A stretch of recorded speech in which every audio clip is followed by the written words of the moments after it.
To get the pit as your skiza tune, dial star 811 star 397 hash. You may be in the pit. You do not see how you could get out. But the good news is that you do not have to get by yourself.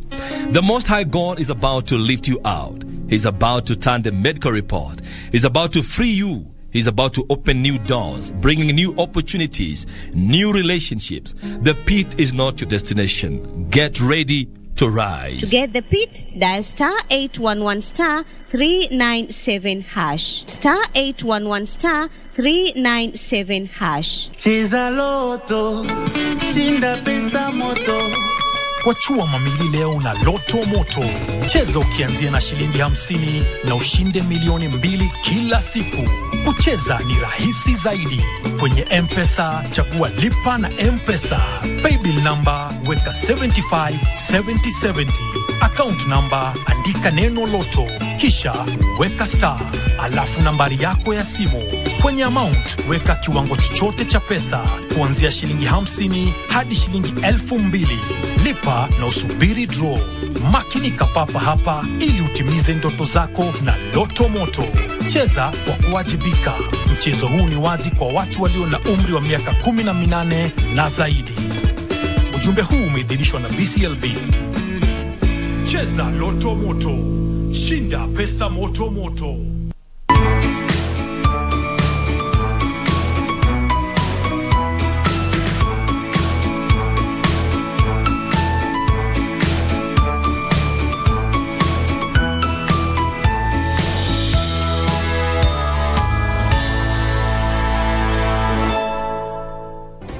Do you have a news story to share with KBC? Get in touch swiftly on email news@kbc.co.ke or call 0723-892-654 or 0734-780-124.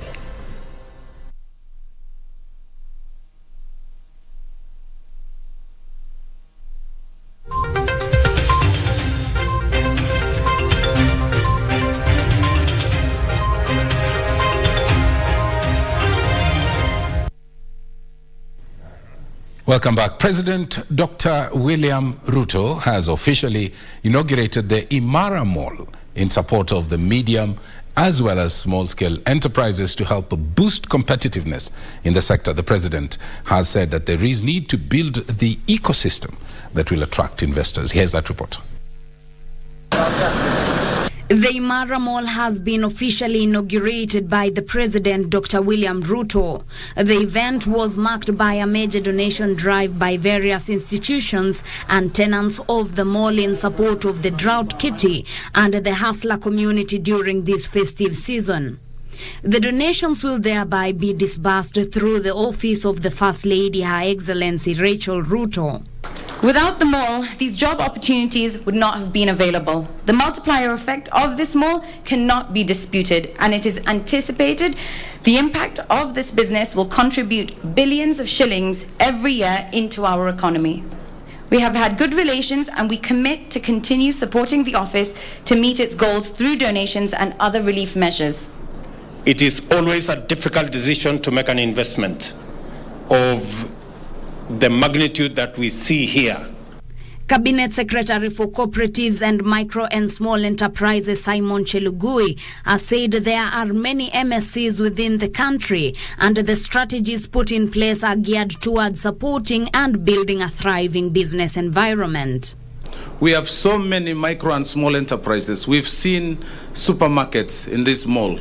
We have seen banks in this mall, all geared towards supporting small and micro enterprises. And your initiative to focus on entrepreneurship, to promote business mind in Kenya, has really cascaded down to many small businesses, and also banks are coming in, they are joining in.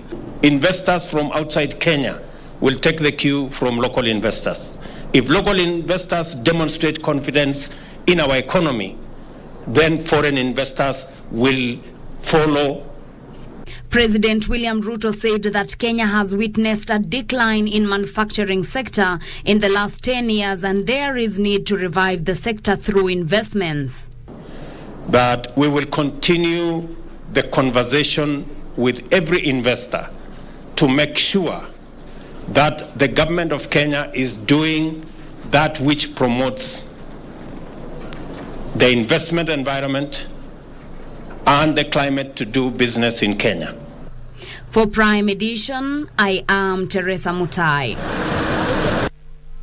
Well, support there coming through for those affected by the drought situation, and of course it still remains critical in 23 arid and also semi-arid land counties, with an additional 9 counties in dire need of food supplies. The National Drought Response Steering Committee says the reported rain in certain areas of the Asal counties is expected to recharge the water sources and aid pasture regeneration. Led by Safaricom Chief Executive Officer Peter Ndegwa, the committee called on Kenyans to continue supporting government efforts in mitigating the drought that has so far affected 4.3 million Kenyans. Beatrice Gatonyengetich is on that story.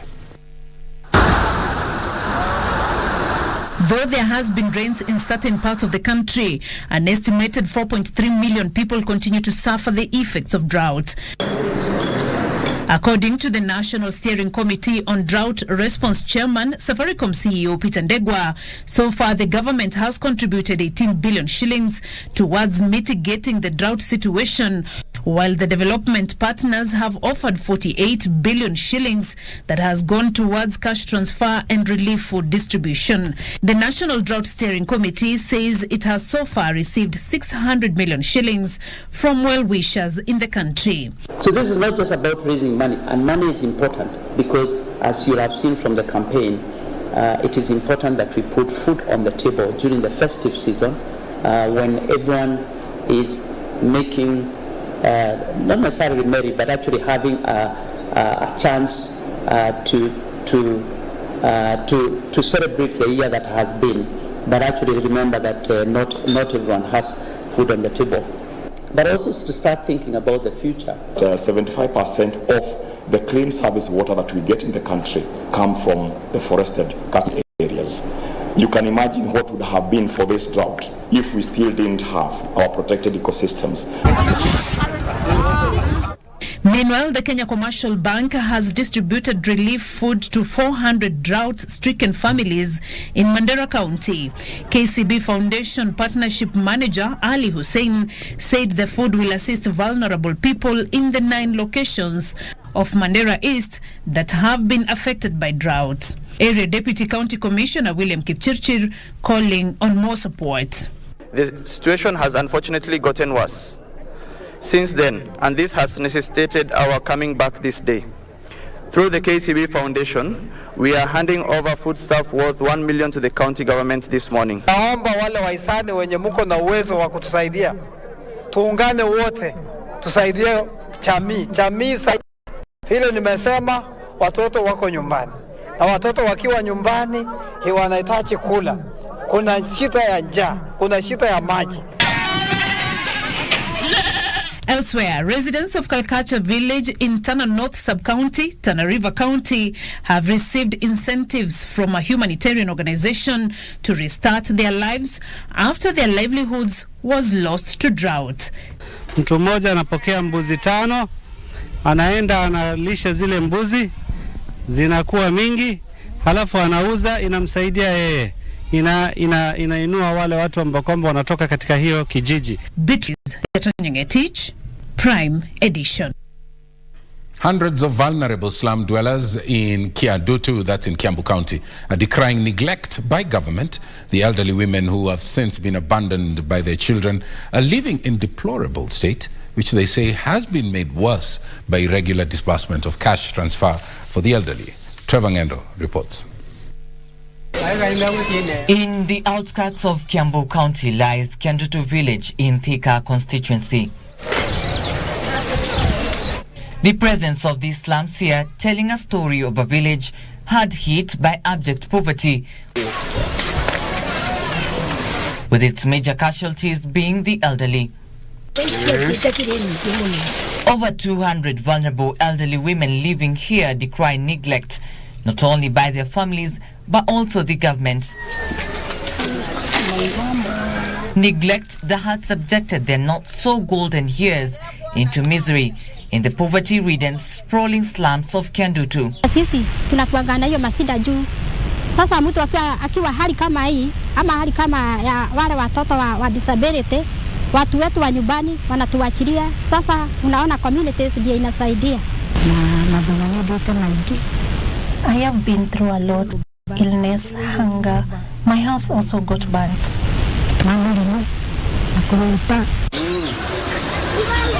Seated on a stool in her smoky hut is a worried woman. She is among hundreds of vulnerable women abandoned by their children. She is not only starving, but also living in an unhygienic conditions, exposing her to a number of highly communicable diseases. Wakati nimeingia vitu ambavyo nimeangalia vitu tatu.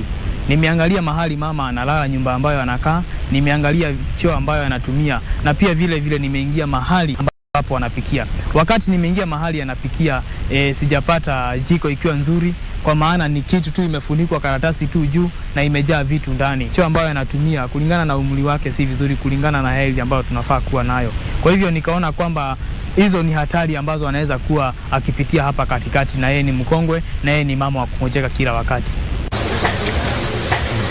Despite suffering from a chronic asthmatic disease, this elderly woman has been spending the night in the cold after the recent heavy rains that have been pondering the area left behind a trail of destruction.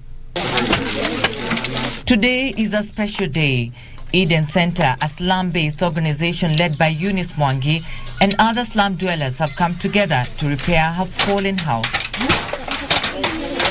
Tumekuja kwa huyu shosho ambaye ni moja ya wale shosho tunaangaliaga, na ni moja ya wale tunaletea chakula, saa ingine tunampeleka hospitali akiwa na shida na kuja pale Eden Center na tunamsaidia na yenye tuko naye. The locals are faulting the government for not delivering on their promise, citing late disbursement of money for the elderly as a major contributor to poverty. Kama huyu hata pesa ya wasee hapatangi, na kuna wengi hata wamefikisha miaka 8 na hawapatagi hiyo pesa ya wasee. Tena ningesema wenye wanapata hiyo pesa ya wasee iwache kukaa sana miezi 6 bila kupatiwa juu. Wengi wamefungiwa manyumba, wengine wako kwa vitanda, wamekosa dawa, pesa hata ya kununua madawa. For the time being, ningeomba county government through governor wa Matangi watafute first aid kwanza ya kusaidia hawa mama wazee kwa hii season ya mvua. Hawa mama wanaumia sana. Pia wameumia sana juu ya njaa, na saa hizi mvua inawaumiza. Zile shida wanapitia juu ya mvua, hizi nyumba wako so much affected. With every passing day, the women feel dejected and abandoned by their own, hoping that their plight will reach relevant authorities to bring an end to their misery. Trevor Ngendo for Prime Edition. Interior Cabinet Secretary Professor Kithure Kindiki has warned road users against flouting traffic rules, saying that those found culpable will face the music. Speaking during a joint press briefing with the Ministry of Transport, Kindiki has directed the National Transport and Safety Authority, NTSA, to crack down on traffic offenders in a bid to reduce road carnage during the festive season. The statistics on fatalities as a result of road accidents and those flouting traffic rules has attracted the wrath of the Ministry of Transport and that of Interior, with the two cabinet secretaries reading a riot act to those flouting traffic rules, saying those found culpable will be arrested and charged in the court of law.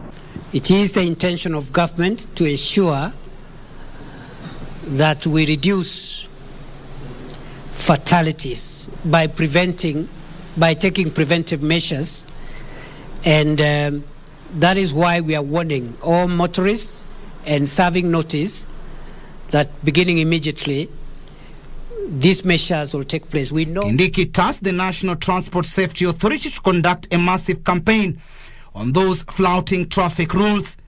I have directed the police to work closely with the National Transport and Safety Authority and other state agencies to ensure the effective implementation of this exercise. Sentiments echoed by his counterpart in the Roads Ministry, Kipchumba Murkomen, who say that the 4,432 who died this year can be avoidable if Kenyans adhere to the laid down rules. We are misusing the word accidents because accidents presuppose that it is an accident. But in this situation, you realize that the statistics given indicate that people are outrightly becoming reckless and negligent and causing deaths directly. Murkomen revealed that his ministry will soon tap on technological approach so as to arrest the rogue drivers. We have a long-term plan to make sure that we utilize technology. And if we utilize technology well, to put more cameras in our highways, to put working cameras in the city and other parts of the country, in the future we will be catching all the offenders. This even as the Matatu Owners Association called on 100% compliance on the traffic rules this festive season. The association was launching a campaign dubbed Slow Down Ufike Salama. We are losing 6,000 every year. And every year we come here, we talk of this year we have increased the number. For 5 years, we've been increasing the numbers. When are we going to decrease this number? It is this time, 2023. If you are employed by the government and you are not doing your job, wait us in your office. Now we have joined hands with the stakeholders. We have called even the highest office in traffic. We want to indicate that all matatus must do 80. And the trucks, the private vehicles, the highest you can do this festive season, it will be 110. If you exceed that, it is at your own peril. The traffic will catch up with you, the cameras are on the road. So, I would like to see all the drivers comply. A middle-aged woman and 2 children who survived the Saturday banditry attack that claimed the lives of 2 other children in Oldonyiro, that's in Isiolo County, are recuperating well at the Isiolo County Teaching and Referral Hospital. According to doctors, the 3 are out of danger despite the mother receiving specialized treatment. In one of the wards at the Isiolo County Referral Hospital, a middle-aged woman and her 2 children are nursing gunshot wounds after an overnight bandit attack that occurred last Saturday. Her 2 other children were unlucky. They succumbed to the attacks. Generally, the patients are in stable condition. Currently, there was also a 6-year-old boy who had a small injury around the eyebrow, left eyebrow. In stable condition, the visual acuity and everything on the eye. Well. The injured mother, who only speaks Samburu, narrates the nightmare through her friend.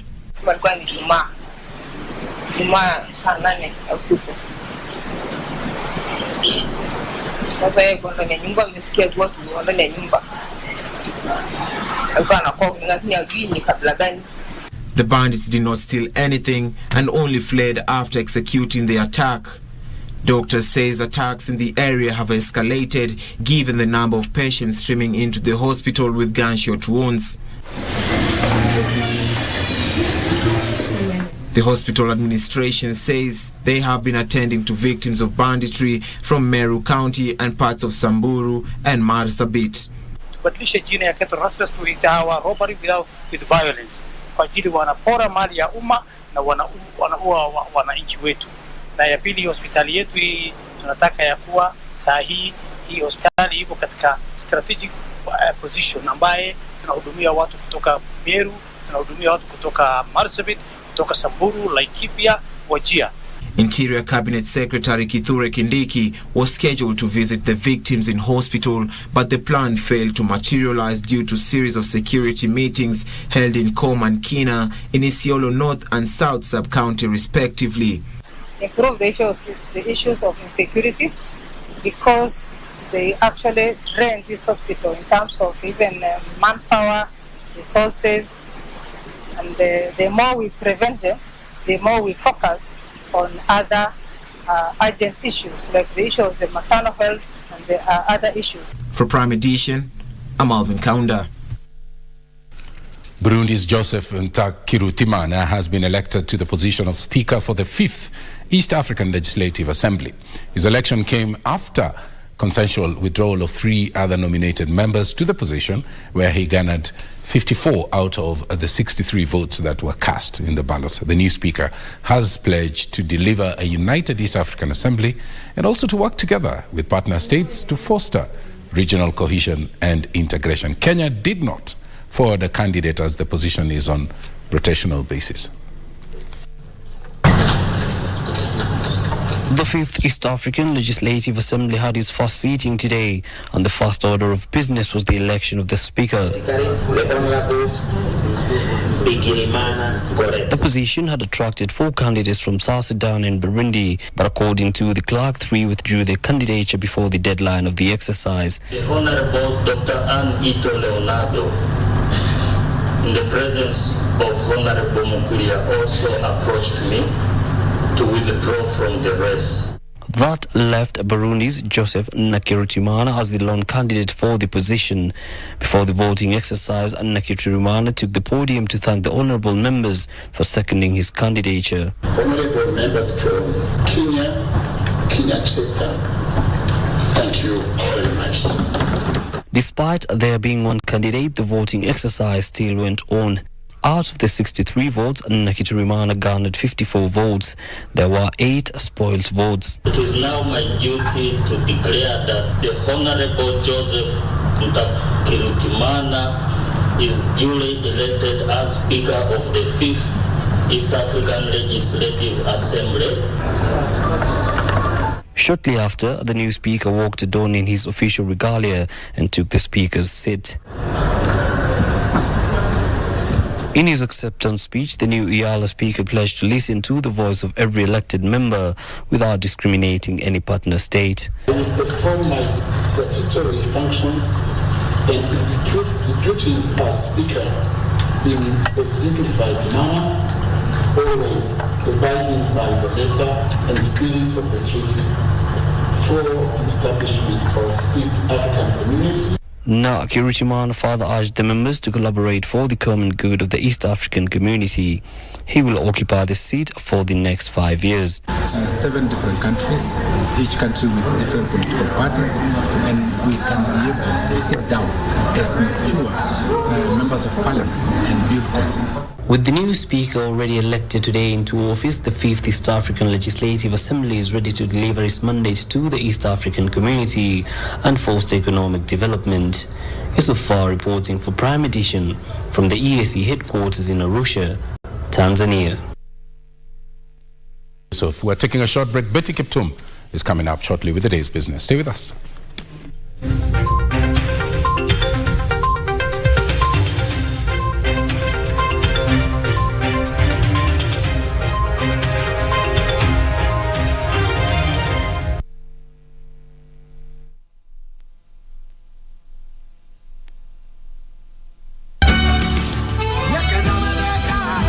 I don't know how you found out, but I'm very sorry that you had to know.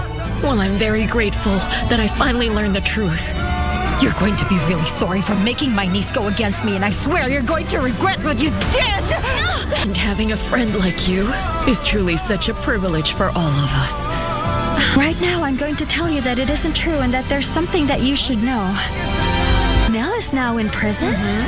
Lionel is now in prison, and Osvaldo has been set free. Angelica, I want you forever in my life.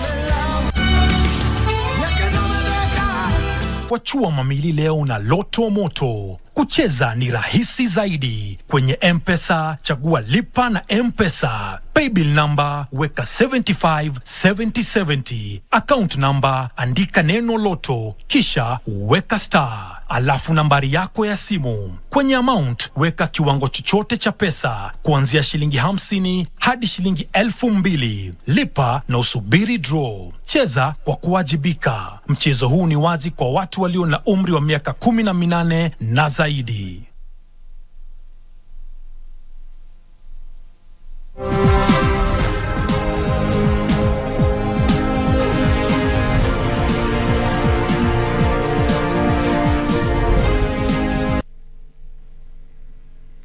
A very good evening to you. Thank you for keeping it Prime Edition this evening. Time to get the latest in the world of business. My name is Betty Kiptum. Now, Juakali artisans looking to break into the competitive heavy machinery production space are calling for support to mass produce effectively in order to compete with established entities. The artisans say despite making quality products, they are outsmarted by mass production by established firms. This is a mechanical brick pressing machine. It results a wholly pressed brick that can be used in building structures. But the makers of such machines say they are undervalued, mainly by potential customers who prefer products from established firms. At least if the government, if those agencies could be able to come through and give us a good funding that can enable us to be able to do batch production, that would be a very good step to start with. Artisans looking to break into the formal sector are creative and come up with quality products that are fairly priced but face the challenge of uptake of their innovations. We have varieties from the shamba, how you get the peanut and you separate from the kernels. We have a machine that can do that. We also have a machine that can roast. And from that we have the process where you go and grind. We also have a machine for that. The informal sector employs 15 million people in Kenya, doing jobs such as welding, plumbing, electrical and masonry, among others. But Chomba says there is still light at the end of the tunnel, especially with goodwill from value chain players and those in positions of authority. These, let's take for example Mboya, the one that has facilitated this forum. If they are able to come up with more of these forums where we get to do the exposure of what we are selling, what we are producing, then I think that one will create a good market. Currently, the government, through agencies such as the Micro Small Enterprises Authority, Mboya, has rolled out initiatives to empower and support those in the Juakali sector with training and funding. Now, the Management University of Africa has signed a memorandum of understanding with the Kenya Institute of Management to oversee the latter's academic processes and issue certificates to its students. Management University of Africa Vice Chancellor Professor Washington Okeyo says the deal will see 30,000 students from the Kenya Institute of Management graduate in 3 batches next year and clear a backlog that started in 2019. Logically, even in other countries, the KIMS, the equivalents of KIMS, are the ones that regulate the practice of management.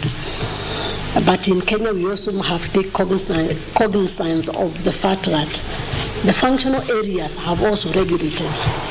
So this is an area that we need a lot of consultations and discussions because most of the areas, there is a ISPAC, we have IHRM, we have marketing want to also get regulatory authority and all the others. So this is a conversation that we need to be discussed by the many players in the management space.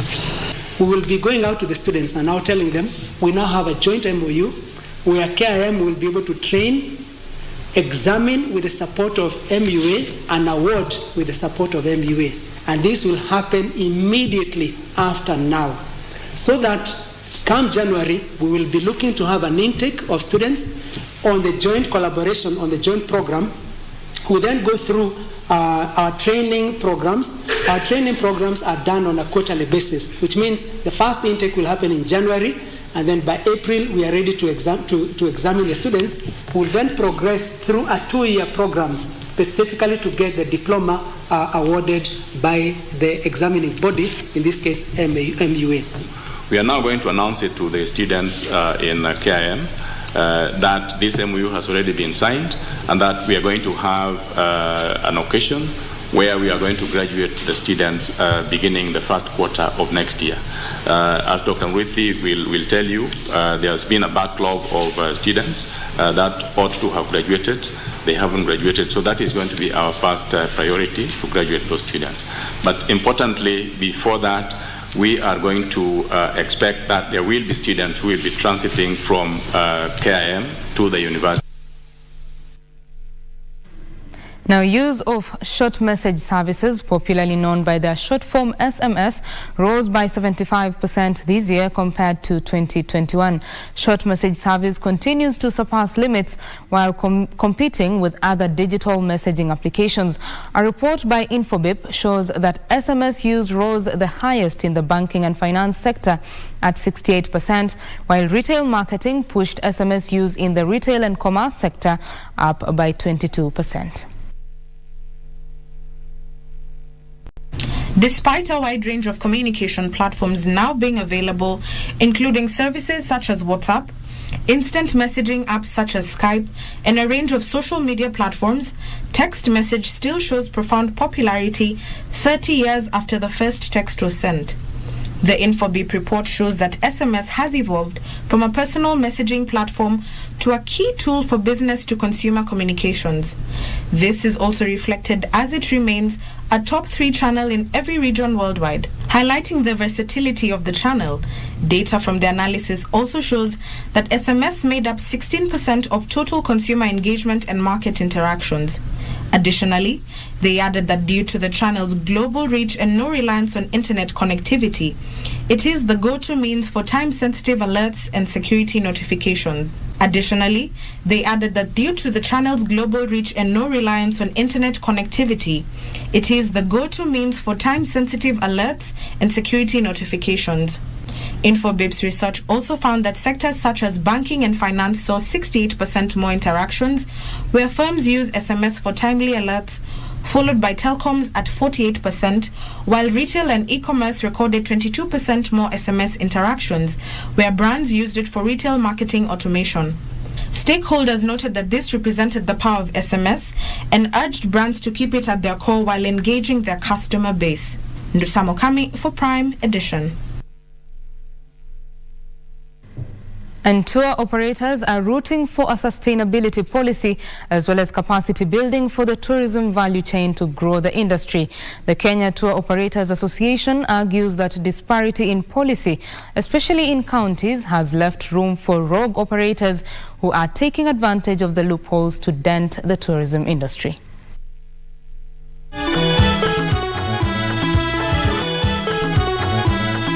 The white sandy beaches, majestic wildlife and rich culture make Kenya an attractive tourist destination.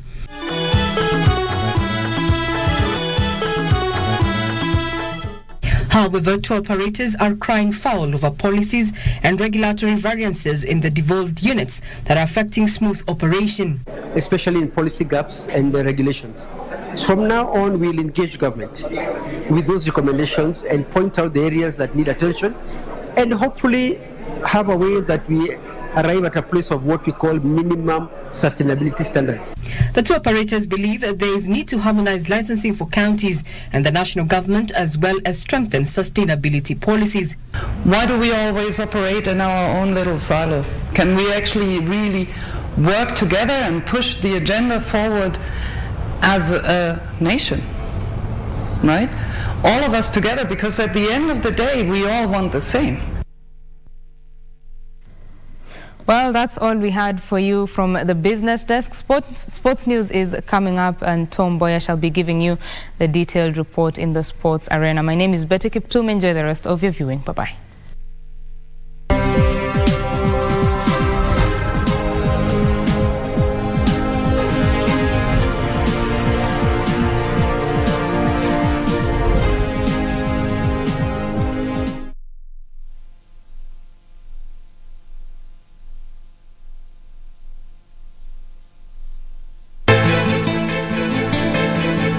Ulikuwa unajamfanya kitu wewe. Sawa, muue kama ataka kumuua. Utapambana na mkono wa sheria na wewe. Leo maajabu hujawika kama kawaida yako unaponiona karibu na Abel. Sijabadilika. Hilo naweza kukuhakikishia. Sijakuja vita jamani. Na nani yapigana na wewe?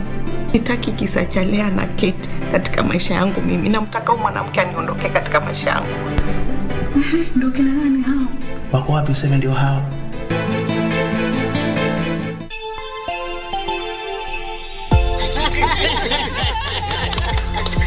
Sisi kama wana vitimbi hapa, mwaka ikiisha na ingine ikianza, tunakuambia tu kitu moja.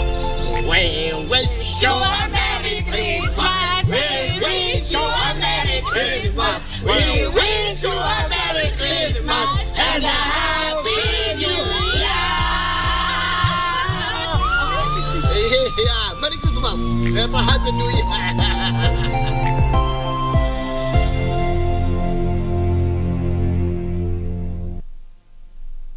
At KBC Channel 1, we put people at the heart of events with our captivating weekly news features. Every day, we are breaking new grounds with informative, entertaining, and inspiring human interest stories. On Mondays, 9 p.m., we have The Cabinets. Tuesday, 9 p.m., we get inside the barracks for military tales. We delve in the world of cinemas and theater each Wednesday night. For the young and industrious, make a date with us every Thursday at 9 p.m. Fridays are dedicated for my culture. On Saturdays, we go back in time for history in perspective. And on Sundays, we get to know the process of how things are done and made. KBC Channel 1 News features a whole lot of wonderful viewing experience.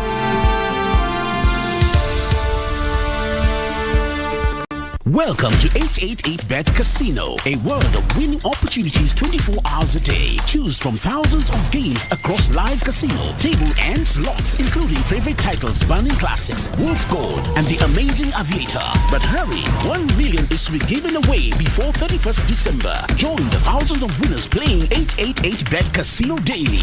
Play today on www.888bet.co.ke. 888bet Casino, made to win bigger.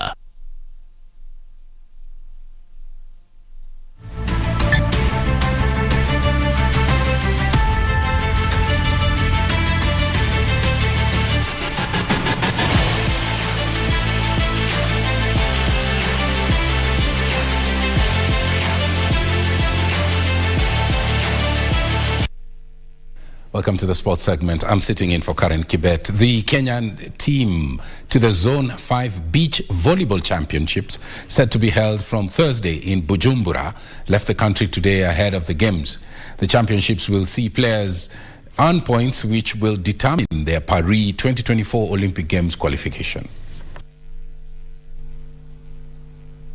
The Kenyan team to the Zone 5 beach volleyball event has left the country 2 days before the event begins in Burundi. The championship will grant players points which will determine their Paris 2024 Olympic Games qualification. We have always been optimistic, but we cannot underrate the Rwandese, we cannot underrate the Tanzanians are coming up very well, and of course the Ugandans, because they have a very nice beach along the Entebbe.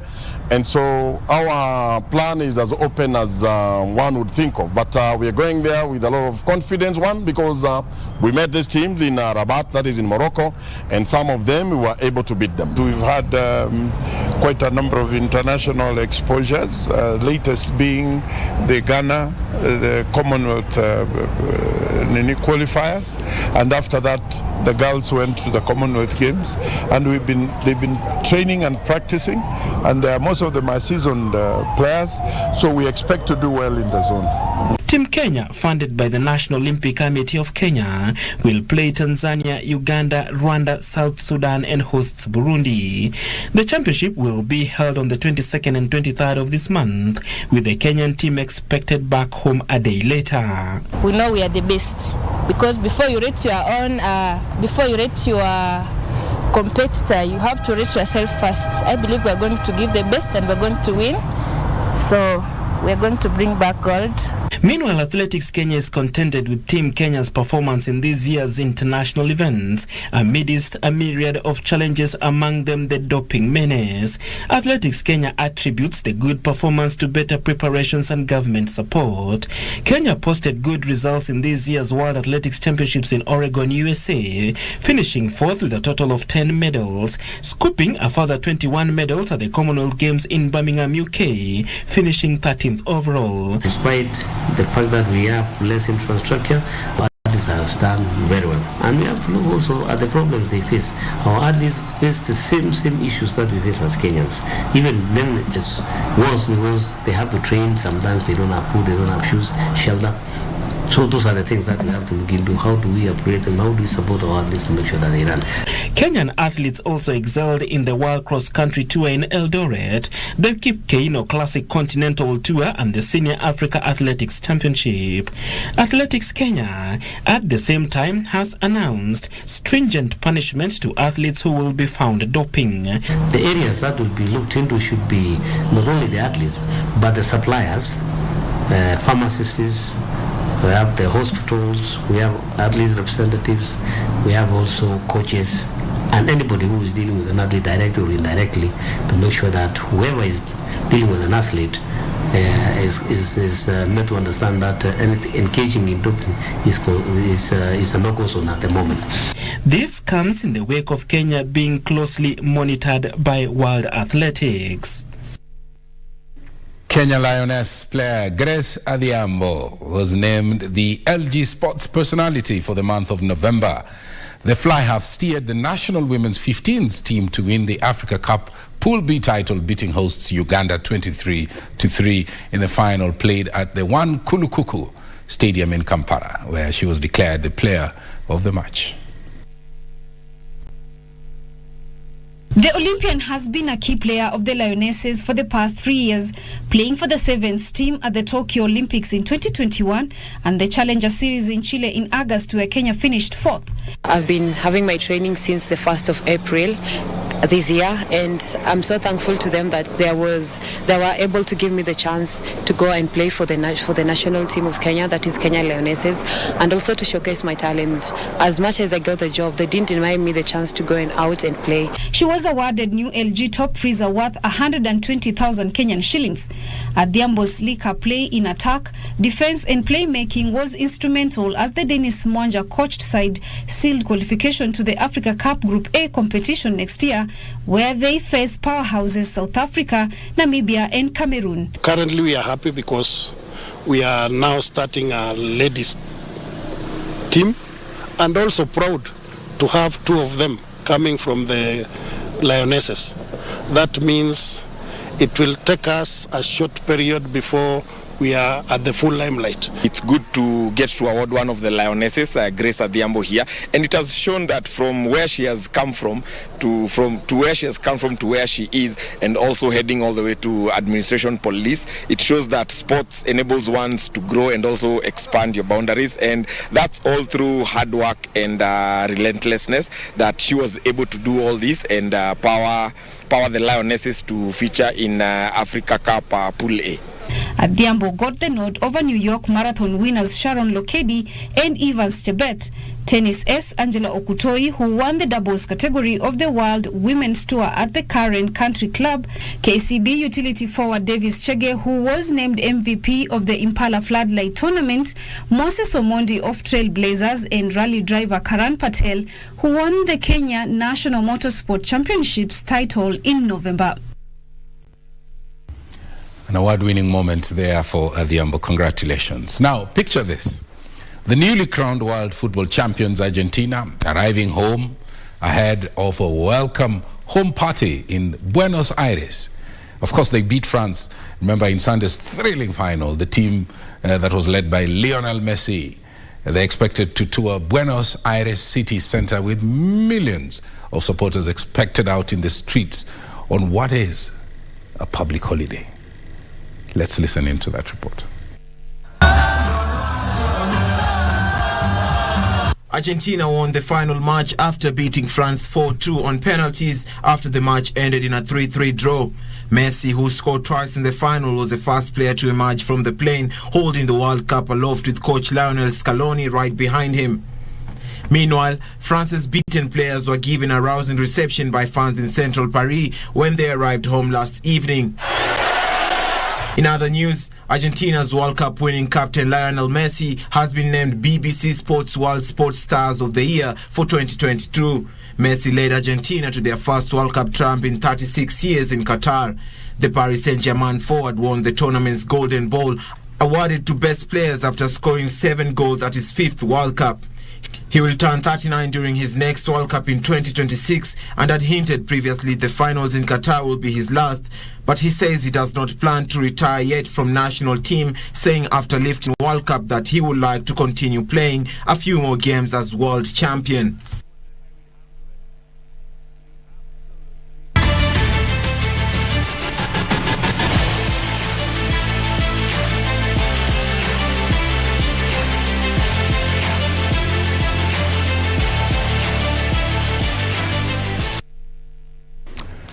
Well, that's all we had time for, remember, and we've just seen that report of Argentina. Millions expected to welcome home their team. Starting strong is good, but finishing strong is epic.